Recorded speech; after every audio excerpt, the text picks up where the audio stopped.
ایک دوسرے کو عزت دو، برداشت کرو۔ میرے نبی نے فرمایا بہترین مسلمان وہ ہے جو بیوی سے اچھا سلوک کرتا ہو، اور بیوی سے فرمایا میری شریعت میں سجدہ ہوتا تو بیوی سے کہتا خامند کو سجدہ کر۔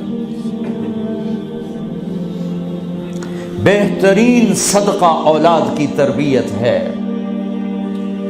پورا گھر میرے نبی نے نقشہ، ہر ایک کی قیمت بتائی۔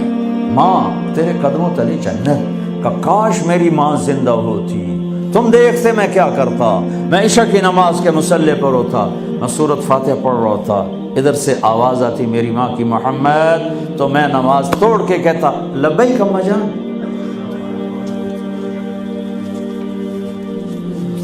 باپ کا تیرے جنت کا دروازہ ہے، باپ تیری جنت کا دروازہ ہے، کھولنا توڑنا نہیں، کھولنا توڑنا نہیں، توڑ دیا تو جنت میں نہ جا سکو گے۔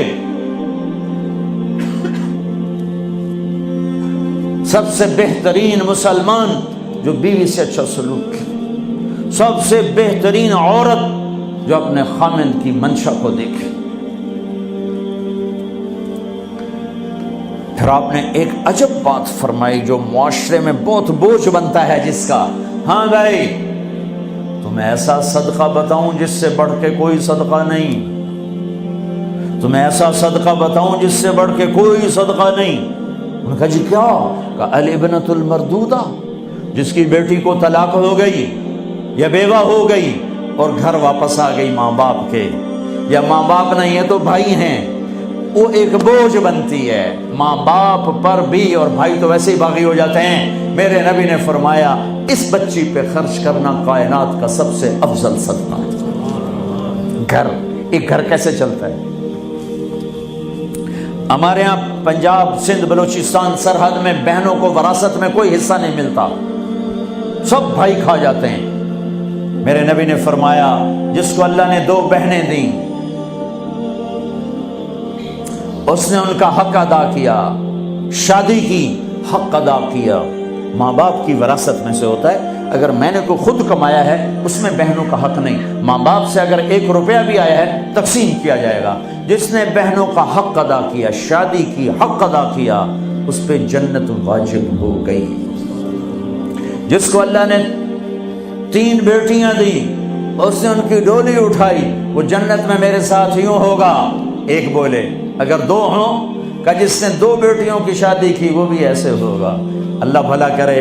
ایک صحابی کا کہ جس کی 1 ہو، کہ جس کی 1 ہے، اگر اس نے اس کو عزت سے رخصت کیا تو وہ بھی میرے ساتھ ایسے ہی ہوگا۔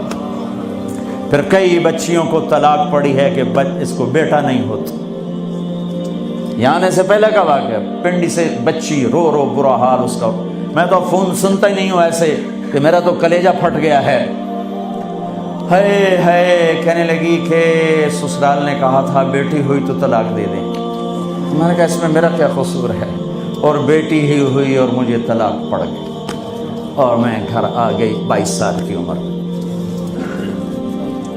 بیٹی دینے والا اللہ اور ظلم کرنے والا سسرال۔ میرے نبی کو اللہ نے بیٹے دے کے اٹھا لیے، قاسم اٹھا لیے، عبداللہ اٹھا لیے، ابراہیم اٹھا لیے، 4 بیٹیاں دی، 3 زندگی میں اٹھا لی، زینب، ام کلثوم، رقیہ، تینوں آنکھوں کے سامنے چلی گئیں۔ فاطمہ سے نسل چلی، آپ نے فرمایا لوگوں کی نسل بیٹے سے چلتی ہے، میری نسل میری بیٹی فاطمہ سے چلی۔ اس لعنت کو دھویا۔ عورت کا کیا قصور ہے اگر اس بیچاری کو بچیاں ہو رہی؟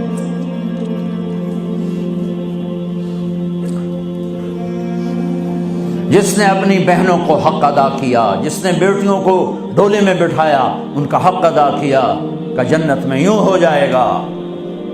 بہنوں کو دینا اتنا ضروری ہے، حرام ہو جاتی ہے روٹی۔ میں نے مولانا جمشید صاحب میرے استاد ہیں، میں نے ان سے تفسیر پڑھی۔ میں ایک دن شہد کی بوتل لے کر گیا، پرانی بات ہے 76-77۔ میں نے کہا حضرت یہ ہدیہ ہے۔ فرمایا کہاں سے لائے ہو؟ کہ میرے اپنے باپ ہے۔ فرمایا تیرے باپ نے اپنی بہنوں کو، تیرے باپ نے اپنی بہن یعنی میری پھوپھیوں کو، تیرے باپ نے اپنی بہنوں کو زمین میں سے حصہ دیا تھا؟